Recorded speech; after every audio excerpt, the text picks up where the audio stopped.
तामुलपुर जिल्लानि सिखोना बर' गोजौ फरायसालियाव स्कुल इउनियन बडिनि बिसायख'थि।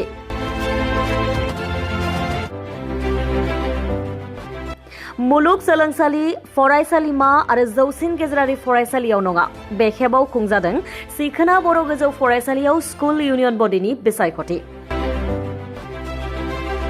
गिबि खेबनि थाखाय तामुलपुर जिल्लानि सिखोना बर' गोजौ फरायसालियाव खुंदों बिसायख'थि।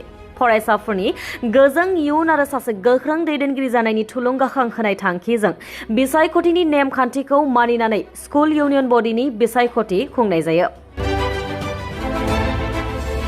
फरायसाफोरा मोनफ्रोमबो बिफानाव बिबान लानो थाखाय साब्रै आवगायबोनाय आरो फरायसाफोरनि गोसो गुदुं जानायखौ नोजोर होनानै फरायसालि सामलाय आफादा बे थांखिखौ लायो। गाहायै general secretary, assistant general secretary आरो गार्ल्स कमन रुम सेक्रेटारि बे मोनथाम बिफानाव बिसायख'थि खुंनाय जायो। फरायसाफोरा बिबान लानो गोसो गुदुं जानानै मोनफ्रोमबो बिफानावनो साब्रै बिजाथि ओंखारदों। गाहाय नेहाथारि बिबाननि थाखाय थुलुंसि बर', प्रमद बर', मुलुग स्वर्गियारि आरो नभाज्योति ब्रह्म, आखान्थि गाहाय नेहाथारि बिबाननि थाखाय रिया दैमारि, प्रतिभा बसुमतारी, धनन्जय नार्जारी आरो इन्दिरा नार्जारी। बेजों लोगोसेनो गार्ल्स कमन रुम सेक्रेटारियाव हिरामणि रामसियारि, ममिता नार्जारी, सेलिना बर' आरो हिमारानि बर'आ बादायदों। सिखोना बर' गोजौ फरायसालिनि थाखो 6 निफ्राय 10 थाखोसिम फरायनाय आरो गासै 326 फरायसा आरो फरायसुलिफोरा भट होनानै सायख'गोन गोदानै बिबानगिरिफोरखौ। बयनिसिमबो आं सिखोना बर' गोजौ फरायसालिनि थाखो 9 नि फरायसुलि। आंनि मुङा थरायना थुलुंसि बर' आरो आं 2026 मायथाइनिफ्राय 2027 मायथाइसिम बोसोरसेनि थाखाय बे फरायसालिनि जिएस जानो सानदों। फरायसाफोरा आंनो भट होगोन सानो, मानोना आं बिथांमोननि थाखाय मोजां खामानि मावना होगोन होननानै। मोजां खामानि जेरै जोंनि फरायसालिनि थाखो खथाफोरा जोबोर गाज्रि जानानै दङ, आं बेफोरखौ फोसाबनो थाखाय नाजागोन। आं आसा खालामो आं बे इलेक्सनाव देरहागोन, मानोना आंनिनो गोबां लोगोफोरा आंखौ बेयाव मदद खालामदों आरो आं आसा खालामो आं देरहागोन होननानै। आं बेहाय फरायसाफोरजों जोबोर गुरै रावजों रायलायदों जाहाथे बिथांमोना आंनो भट होयो। बिथांमोना मा सोरबा बुंदों आंनो होआ होननानै, सोरबा बुंदों होगोन होननानै, थेवबो आं बेफोरखौ जेबो साना। आंनि मुङा हिरामणि रामसियारि। आं थाखो 9 नि सेक्सन एआव फरायो। आङो गार्ल्स कमन रुमनि सेक्रेटारि बिबानाव दिनै भट गेलेदों।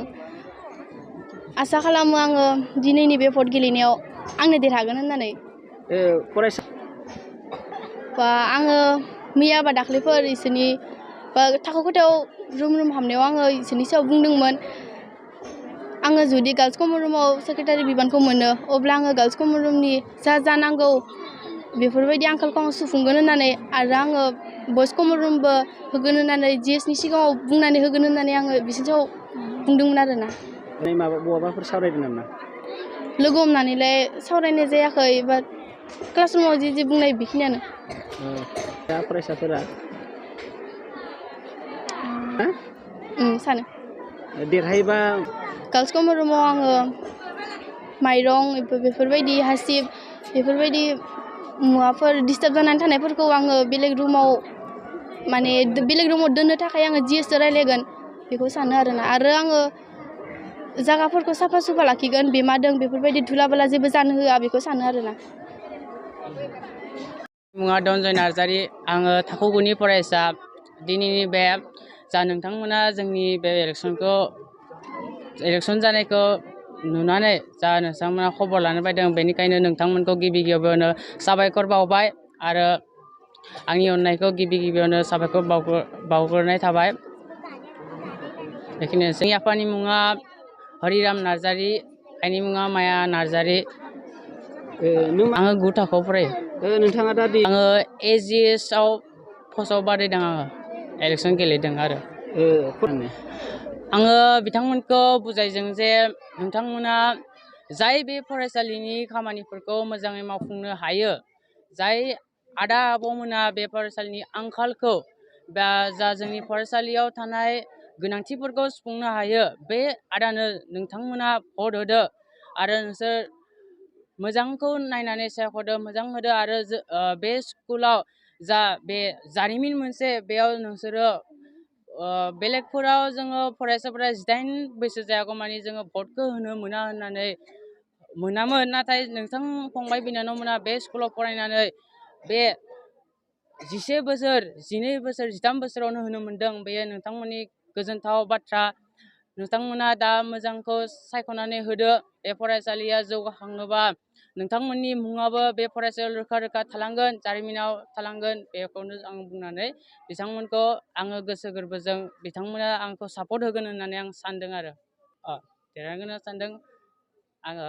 देरहायोबा मा खामानि जोंनिया बे फरायसालियाव गोबां आंखाल जानानै दङ आरो फरायसाफोरनि गियानाबो एसे खम, माने गियान होगोन होननानै बे फरायसा आब्रुथिखौ लाबोगोन होननानै बे फरायसालिनि आंखालखौ जा जोंनि थाखो खथायाव जोंनिया गोलोम बोथोर सफैगासिनो दङ, बेयाव फैनानै बबेबा गिदिङा बबेबा गाज्रि जानानै दङ, बेखौ आङो फाहामगोन। गाहाय फोरोंगिरि सारनो आङो आर'जलाइ होगोन।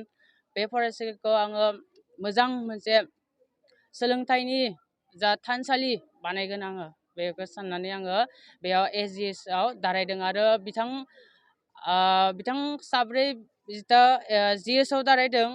आं आरो बिसोरजों थाफानानै बिथांमोनाबो गोबां खामानि मावनो गोनां जासिगोन दा जाय खासे देरहायो, दा आं देरहाफ्लाङोबा बेजों थाफानानै आङो बेजों खामानिफोरखौ मोजाङै जों बाहागो रानलायनानै मावलांनो सानबाय आरो दा देरहायो। बड'लेण्ड रादाब नायगिरि बयनिसिमबो आंनि मुङा प्रमद बर'। बेनिफ्राय आङो क्लास 9नि सेक्सन बिनि फरायसुला। ओमफ्राय आं दा जोंनियाव दा इउनियन बडिनि जेनेरेल सेक्रेटारिनि इलेक्सन दारायनाय जादों। बेयाव साब्रै बिजाथि नुजाथिदों। बे साब्रै बिजाथिनि मादाव आंबो नुजाथिदों आरो जोंनि साब्रै बिजाथिनि मादाव आंनो भट होगोन होननानै आं बेनि थाखायनो सानो दे जों माने फरायसालिखौ इयुनाव दावगालांनो थाखाय सेस्था खालामगासिनो। बेनि थाखायनो सापर्टारफोरा जोंनो सापर्टा होगासिनो। बेनिफ्राय दा जों जुदि देरहायोब्ला जों फरायसालिनि गासै प्रब्लेमखौ जोङो सुस्रांनो नाजालांगोन। बेनि थाखायनो बिथांमोना जोंनो सापर्टआव दङ आरो जोङो गुबुन गुबुन रुमाव जोंनिया बबावबा फेन गैया, बबावबा स्कुलनि डेस्क बेन्चनि कन्डिसना हामा, बेनिफ्राय माबानि जग्रा चेयार ओमफ्राय बायदिसिना बुस्थुफोरा हामा जाना दङ। बेखौ जोङो हेडसाराथ' गासैखौबो सामलायगनो हाया नालाय, बेनिखायनो स्टुडेन्ट इउनियन बडिनिफ्राय सासे जेनेरेल सेक्रेटारि नांगौ जायो। ओमफ्राय दा जुदि आं जेनेरेल सेक्रेटारि जायोब्ला बेफोर प्रब्लेमखौ हेडसारनो खिन्थानानै सल्भ खालामनो नाजालांगोन आरो जोंथ' बिथांमोनखौ रुम रुम हाबनानै बुंगासिनो जे नोंसोरो रावबो दावराव दावसि खालामनो मोननाय नङा, ओमफ्राय बेखौबो होगोन होनना बुङा। खालि नोंसोरो सोरबाफोर सोंनो फैयोबा, दा जोंबो नोंसोरनाव सोंनो फैदों, नोंसोर खालि जागोनल' बुंबानो जाबाय। रावखौबो होगोनबो बुंना होआबो बुंना। आरो नोंसोरनि गावनि गोसोजों जाय सासे केन्डिडेटखौ मोजां मोनो बेखौ सायख'नानै होबानो जाबाय होनना बुंदोंमोन आरो जों। दाथ' सापर्टारफोरा थानाय मथेबाथ' जों देरहानांगौ। ओरैनोथ'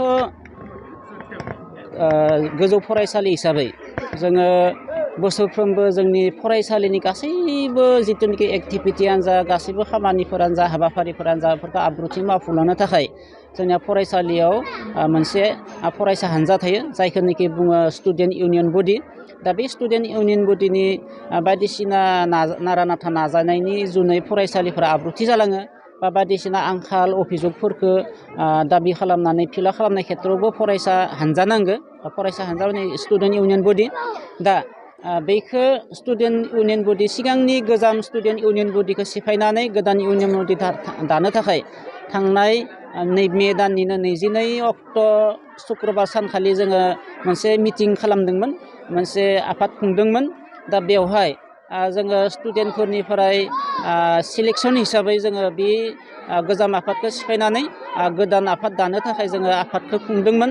नाथाय बेवहाय जों नुनो मोनबाय जे दानि जिथुनिखि आंनि सिखना बर' गोजौ फरायसालियाव फैनाय फरायनाय गासैबो फरायसाफोर, बेयाव थाखानाय गोजाम फरायसाफोरानो जा एबा गुबुन फरायसालिनिफ्राय फैनाय गोदान फरायसाफोरानो जा, बिथांमोननि जिथुखि नारा नाथा नाजानाय, जिथुनिखि गोसोनि उद्दम स्पिरिट, बेखौ नुनानै आं गोबारै माने गोजोनग्लायदों।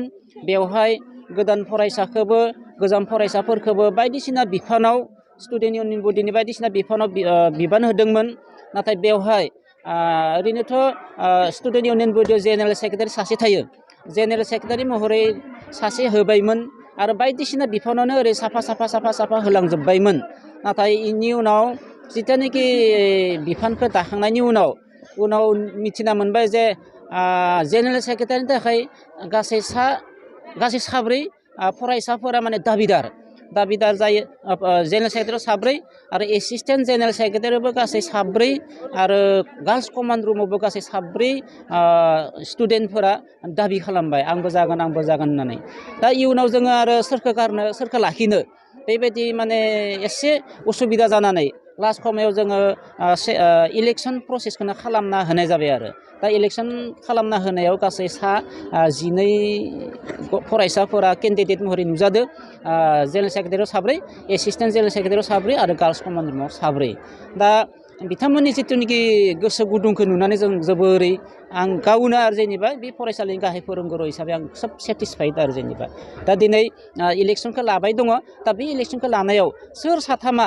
माने जितिगोन बेखौ बुंनो हाया ओरैनोथ' आंनि नैबे सिखना बर' गोजौ फरायसालियाव एलपिनि क्लास नार्सारिनिफ्राय लानानै क्लास 10 सिम गासै 380 फरायसा दङ गासै 380 फरायसानिनो एलपि सेक्सनखौ जोङो दोनथ'दों भट कास्ट होनो होआखै जा जों क्लास 6निफ्राय आरम्भ खालामनानै लादो दा क्लास 6निफ्राय क्लास 10 सिम गासै 326 फरायसाफोरा दिनै भट कास्ट खालामगोन सार जेनेरेल एसेम्ब्लि जितुनिखि सरकारनि एसेम्ब्लि जायो जेनेरेल एसेम्ब्लि बे जेनेरेल एसेम्ब्लिनिख्रुइ जोङो खम खालामाखै खोब माने थिग जेनेरेल एसेम्ब्लिजों समान माने प्रसेसआव जोङो बे भटखौ लानाय जादों बे सिस्टेमाव एखेलेगे भटखौ लानाय जादों देरहानायखौथ' जोङो जुदि दा 1तासोनि सिगाङाव जुदि नैबे भट कास्टनि हाबाफारिया जोबबोला जों इयुनथिं माने 2तासोनिफ्राय काउन्टिं खालामनानै 4तासोआव फोसावनो हानायनि मोनसे